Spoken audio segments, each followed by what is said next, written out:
যাব। এটা তো দারুণ। এটা সত্যি হতে পারে না।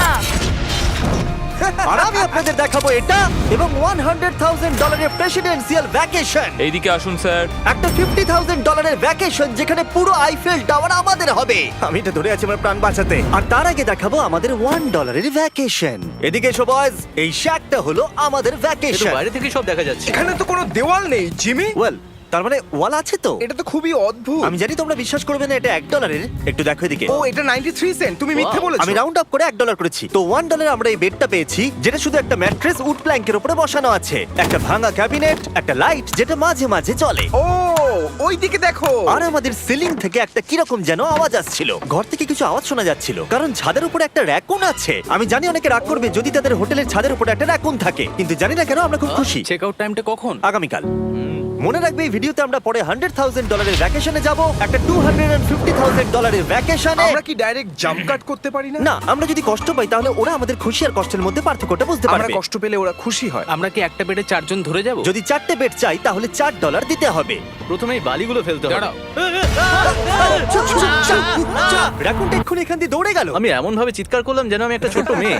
এর পরের ভ্যাকেশনটা হলো 10,000 গুণ বেশি এক্সপেন্সিভ। তোমাদের স্বাগত জানাই $10,000 ভ্যাকেশনে। ও মাই গড, ও এটা তো দারুণ। আরে এটা আবার কি জিনিস? এই হোটেল রুমে জেলিফিশ আছে। ওকে, এটা একটা অপ্রয়োজনীয় জিনিস। ও এখানে একটা পুল আছে। এটা তো একটা প্রাইভেট পুল। আরে এটা তো একটা মুভির সিনের মতো মনে হচ্ছে। তোমাদের হোটেল থেকে কি হেঁটে বিচে যাওয়া যায়? ওয়াও। এটা কি আমাদের নিজেদের প্রাইভেট বিচ? ও মাই গড। এটা দুর্দান্ত। তারিক, কবে থেকে এই জলের রংটা নীল হলো? আমি জানি না। এই ভ্যাকেশনের মধ্যে ইনক্লুড করা আছে একটা বড় স্পা, ও কি দারুণ। একটা পার্ক ভর্তি ফ্ল্যামিঙ্গোস, ও ওরা মারামারি করছে। ফ্লামিঙ্গোস আর আনলিমিটেড রুম সার্ভিস। আচ্ছা, আপনাদের কি চাই? সবকিছু। এখানে একটাই নেগেটিভ পয়েন্ট আছে যে এখানে র‍্যাকুন নেই, হ্যালো রাকুন। কিন্তু তার জন্য এদেরকে আমি দোষ দিচ্ছি না। যখন তোমরা এই রিসর্টের জন্য $10,000 খরচ করবে, তখন তোমরা এই বিল্ডিং এর একটা করে নিজেদের ফ্লোর পেয়ে যাবে। এটা জিমি নেবে বলেছিল, কিন্তু আমার টপ ফ্লোরটাই দরকার ছিল। ও এখানে একটা হ্যামেক আছে। আমার মনে হয় আমি না ভিজেই হ্যামেকে ঝুলতে পারবো। ওহ, আমি পেরেছি। ও একবার ভিউটা দেখো ক্রিস। হেই আমি ধরে ফেলেছি। 3 2 1 হেই। এই, আমি তোমাদের কটা রুল বলে দিচ্ছি। রুল নাম্বার 1, হ্যাঁ আমার পুলে কোনো পিলো ফেলা যাবে না। রুল নাম্বার 2, সরি তারিক। আর এখন দেখাবো এই হোটেলের দারুণ একটা জায়গা। এই ইনফিনিটি পুলটা আমাদের নিজেদের পার্সোনাল বিচ অব্দি আছে। ওই জলটা ওভারফ্লো হয়ে পড়ে যাচ্ছে না কেন? অনেকগুলো প্রশ্ন ঘুরছে মাথায়। আমার নিজেকে বাবা মনে হচ্ছে যে নিজের ছেলেদেরকে ভ্যাকেশনে নিয়ে এসেছে, ওদেরকে পুলে মজা করতে দেখছে। এই $10,000 ভ্যাকেশনটা দুর্দান্ত ছিল, কিন্তু ততটা দুর্দান্ত নয় যেটা আমরা পৃথিবীর অন্য প্রান্তের ভ্যাকেশনে গিয়ে পাবো। এবার আমরা আছি $50,000 ভ্যাকেশনে, সেটা হলো প্যারিসে। ব্যাকওয়েটস। আমাদের $50,000 ভ্যাকেশনটা শুরু হলো একটা প্রাইভেট লাক্সারি ফেরি রাইড দিয়ে। এটা কি জিনিস? এটা কি ইঞ্জিন? ভাই, এটা কি 1805 সালের? তারিক তারিক তারিক, ওই লোকটাকে জুম করো, ও ভিডিও করছে আমাদের। এই, আরে ওরা হাত তোমার নাড়াচ্ছে। কি ইউটিউব চ্যানেল আছে? আমার মনে হয় না ও ইংলিশ বলতে পারে। এই ভ্যাকেশনে ছিল দারুণ দারুণ নানান রকমের খাবার, একটা পুরো সিটির ট্যুর, ঠিক আছে, আর একটা লাক্সারি হোটেল রুম সাথে দারুণ ভিউ। বেশ রোমান্টিক লাগছে, তাই না? হ্যাঁ, তোমার চ্যানেলের কিস করা উচিত।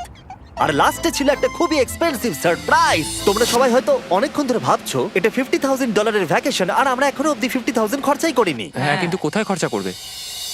তোমাদের পিছনে ওটা তো আইফেল টাওয়ার। আগে, হ্যাঁ, আর এখন এই পুরো আইফেল টাওয়ারটা আমাদের। দাঁড়াও, সত্যি? হ্যাঁ, 50,000-এর টাওয়ারের কোন পোর্শনটা পেয়েছো? মোটামুটি পুরোটাই। ও মাই গড। এখন আমরা আইফেল টাওয়ারে আছি। আমার মনে হচ্ছে তুমি মজা করছো। না, আমি মজা করছি না, এটা আমাদের। এখানে আর কেউ নেই, আমাদের সোজা লাইন ধরে যেতে হবে। আশা করি এটা লিগ্যাল হবে। বেশিরভাগ সময় এই জায়গাটা লোকেদের ভিড়ে ঠাসা থাকে, আর যেহেতু এই জায়গাটা এখন পুরোপুরি আমাদের, তাই এখন আমরা এই টাওয়ারের একদম টপে যাব।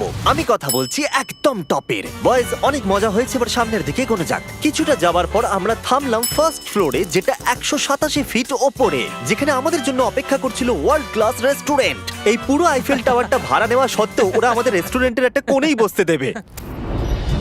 আইফেল টাওয়ারের একদম টপ থেকে এই এলিভেটরটা নিচের দিকে নেমে আসছে। আমার ভয় করছে। Open sesame. Thank you. আমি এখান থেকে আমার বাড়ি দেখতে পাচ্ছি। আমরা ফ্রান্সে আছি। আমি এখান থেকে আমার হোটেল দেখতে পাচ্ছি। দেখো আমরা কত উপরে চলে এসেছি। আরে আমার বাপরে। কানগুলো পপ করছে। আচ্ছা, আমরা এখানে এখন কি করছি? ও মাই গড, আমরা তো এখান থেকে গোটা শহর দেখতে পাচ্ছি। ভাই এটা তো দারুণ। তারিক, দেখো আমরা এখনো কত উপরে যেতে চলেছি। ভাই, আমার মনে হচ্ছে এটা শেষই হবে না। মিথ্যে বলবো না, মনে হচ্ছে আমরা এখনই টপে আছি। আমরা এবার উপরে যাচ্ছি। এবার আমরা টপের দিকে যাচ্ছি। আমার মনে হয় এটাই পৃথিবীর টপেস্ট বিল্ডিং। আমি কি এখন ঝাঁপ দেবো? না, একদম নড়বে না। চলে এসো বয়েজ, আমার পিছনে এসো। এখান থেকে আর কোনো এলিভেটর নেই, শুধুমাত্র সিঁড়ি আছে। ও, এখানে তো খুবই হাওয়া দিচ্ছে দেখছি। আমরা অনেক উঁচুতে আছি। ও মাই গড! ও মাই গড! ও, তারই ক্যামেরাটা ফেলে দিও না যেন। আমরা প্রায় 900 ফুট উপরে দাঁড়িয়ে আছি, সব থেকে হাইস্ট পয়েন্ট যেখানে টুরিস্টদের অ্যালাউ করা হয়। কিন্তু যেহেতু আজ রাতের জন্য এটা আমাদের, তাই আমার কাছে একটা সারপ্রাইজ আছে। দরজার পিছনে কি আছে বলো? সিঁড়ি। না মানে আমি বলতে চাইছি, তুমি কি করে জানলে? আমরা সিঁড়ি দেখতে পাচ্ছি। হ্যাঁ, একদম ঠিক। এখানে আরো সিঁড়ি আছে, কিন্তু এই সিঁড়িগুলো আমাদের একদম টপে নিয়ে যাবে, যেখানে কারোর যাবার অনুমতি নেই। আরে বাপ রে! ও মাই গড! ও মাই ভাই। গড! আমাদের এখানে আসার অনুমতি আছে? আমি জানি না সেটা। ও, এটা ভয় পাই দিয়েছে। এখানে রেলিংটা তো আমার মাত্র কোমর অবধি। আমি এটা ধরে আছি আমার প্রাণ বাঁচাতে। আমি এখন বুঝতে পারলাম যে ট্যুরিস্টদের